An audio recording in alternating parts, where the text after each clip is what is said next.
So, hi, what's your name? I'm James. James, nice to meet you. How long have you been coming to MUFC Indy? Well, this is a new thing for me. It's my fourth game, so I've only been coming about a month or two. So yeah, but great atmosphere, great place to meet everybody that is a Man United fan.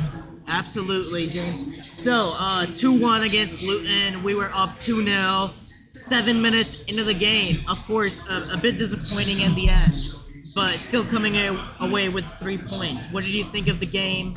And who would you give your man of the match to, really? That's a good question. First thing I want to say is that I think in this league, I want to give credit to Luton Town, because that's a difficult place to go play. Kenilworth Road, small crowd, 11,000 people in your face, high energy team.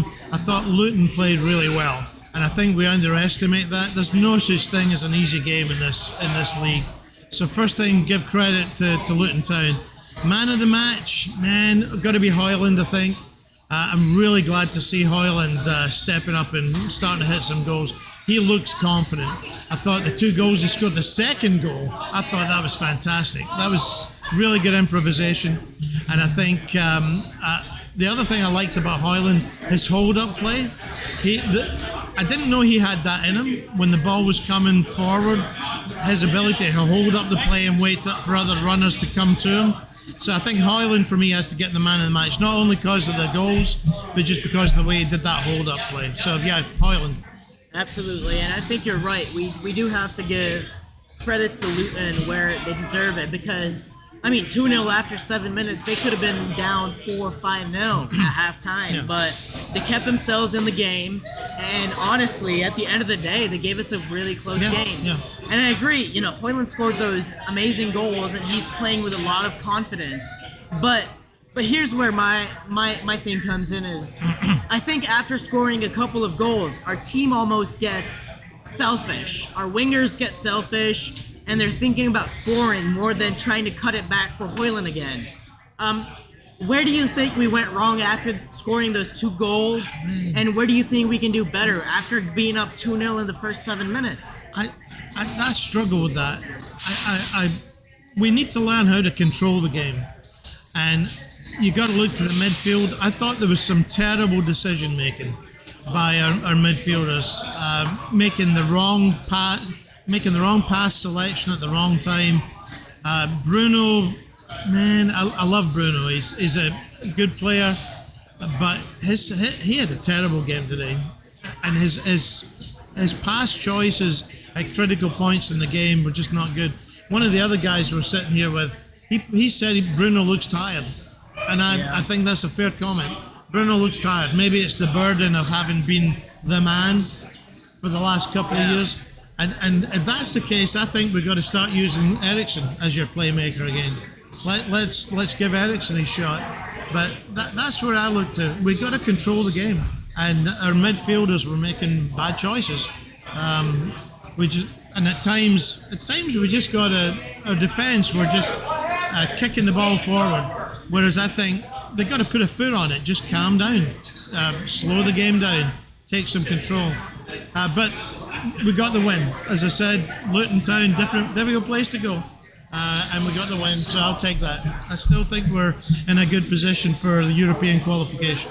Yeah, absolutely. Something that is incredibly important to not just the United fans, but the team itself, because of the finances that go along with it.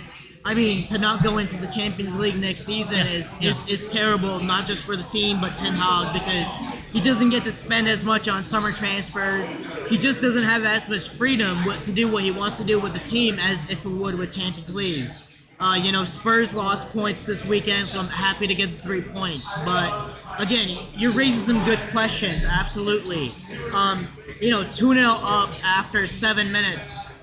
Bruno making bad decisions all over the pitch. I think everybody's kind of been onto him all season. Bruno. He's either good or he's terrible. I think, almost from last season where Maguire was the captain. I think that captaincy really weighs down on a lot of players. That's true. And do you think that's one of the reasons where Bruno hasn't been at his best this season, where a couple years ago. He's just at an insane level. What do you think has gone wrong for Bruno this season? I think that's a tough question. I don't know what's going on in any of these guys' heads. I also think that there's a very thin margin between being good and being great, and being great is a very hard standard to maintain. So, you know, who knows? Maybe he woke up this morning and, you know, his eggs were cooked the wrong way or something. That was just enough to put him in a bad mood, so he didn't play quite as well. It's a tough standard to maintain, but you raise a good point. Being the captain of Man United, that's a burden. That's a burden, and I think you draw a good comparison. I think it weighed heavy on Maguire, and maybe that's weighing heavy on Bruno. Yeah, absolutely. And you know, the question is always asked about who in this team is really captain material, and it's incredibly hard to answer that question because, you know, maybe you look towards players like, you know, Licha Martinez, where they have the quality on the ball and they have the attitude, but this season incredibly unlucky with injuries. That's got to be a concern, though. And again, you don't know what's going on in the training field, but players like Martinez, Shaw went off injured again today. I think he was injured. I don't know why he went off. He was. Casemiro got taken off because he got yellow carded. You can't have three key players who are not reliable. It's a luxury you can't afford.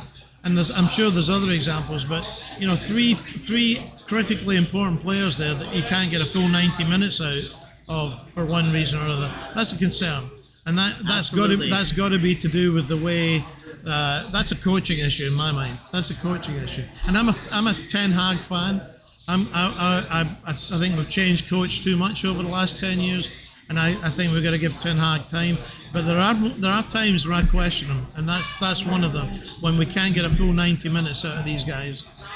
Yeah, because, you know, even looking back to the 2023 season, our foundation was that Lisandro Martinez, you know, Casemiro and Luke Shaw, really you could say was the backbone to our team. Exactly. And not having, you know, at points, even three of them playing in our team was a big excuse in the first half of the season why we lost so many games. And even after they've come back from injury and we still can't have them playing 90 minutes for us is the big concern. I think that's absolutely, you know, absolutely great point to bring up because as a manager, you build your teams around players that are consistent, you know, and that's a big issue. So what do you think is important for us to end the season in the top four? You know, what kind of things do you expect out of the team to end the season on? I think we've got to carry on doing what we're doing. I mean, despite the challenge of and not controlling the game today, despite that, we won. Absolutely. And successful teams find a way to win. And I don't think did Luton have any clear chances in the second half? I'm not sure they did. I think Rafa Varane is a class act. I think in the last few minutes there was a couple of corners that Luton had, and I was talking to my mates over there. Rafa Varane and Johnny Evans, with that experience in the centre of defence, that's a great pairing actually. And the other guy I want to call out, if it wasn't for Højlund, Diego Dalot, man, he has found his rhythm just recently. What a game he had today. There was one point he was playing left wing. There was one play he cropped up in left wing. Darn near took the shot on goal. So Diego Dalot. So I think we've got a very strong foundation. I think we're on a streak. What's that? 6 wins. 6 wins in a row. Yeah. I think we're just going to find a way to find that sense of calm. I don't know who the player would be. We need somebody in the middle of the field that's got that experience that can control the game. Absolutely. If Kevin De Bruyne was for sale, you know, we'd buy Kevin De Bruyne, that kind of player. Yeah. Man, did I really just come on a Man United podcast and reference a Man City player? You can edit that part out, but there you go. It's okay. It's okay. I think Kevin De Bruyne is the kind of player that no matter who your rival is, you still want him in your squad because of the things you see him doing nowadays, you know. And it's hard as a United fan to give credit to the neighbors because I mean, at the end of the day, nobody really gives a shit what they do still. Nobody gave a shit about the treble, in my opinion. You know, and when the sleeping giant Manchester United awakens, and when we're at the levels we're supposed to be, I think there's a lot to come. Ineos coming in, with Omar Barada, hopefully Ashworth, and bringing in the structure, it's going to make change things around. But I mean, at the end of the day, I'm old enough to remember the last big transition in the United days when Matt Busby retired the first time, way back when. We went through 10 years of hell back then. We had like 4 managers in 10 years, and it was the same thing. It's a hard act to follow. You're following Fergie. And it takes time, but I feel we're getting there. And City's always going to have a problem. There's the elephant in the room that nobody is addressing still. The 115 elephants, as you want to say. Exactly. Yes, exactly. So anything until that's resolved, anything City does is going to be tainted by that. So United, go Reds is still we're still the big act in Manchester. Absolutely, a sleeping giant that's still be awakened, and I think, as United fans, we hope things turn around here soon, and Ten Hag hopefully is the man to do so. That's all you can hope as United fans nowadays, because we've had too many changes in the last 10 years, like you said, and we are in a place where we can really turn things around. Yeah. Results are what matters. 3 points is what matters right now. And we're glad that we're away from Luton Town with 2-1, no matter if it should have been 5-0. So we appreciate it. We appreciate the support coming out, and I hope that you're coming out to a place where you're enjoying the surroundings. That's fantastic. Absolutely. So we appreciate you coming here, and hopefully Fulham on Saturday, another 3 points for us, because we need to close that gap between Aston Villa and Tottenham Hotspur. I feel confident we're going to do it. Let's hope so. And, Manchester is red, so let's go. Yeah, I hear it. Appreciate it. Let's go. All the best.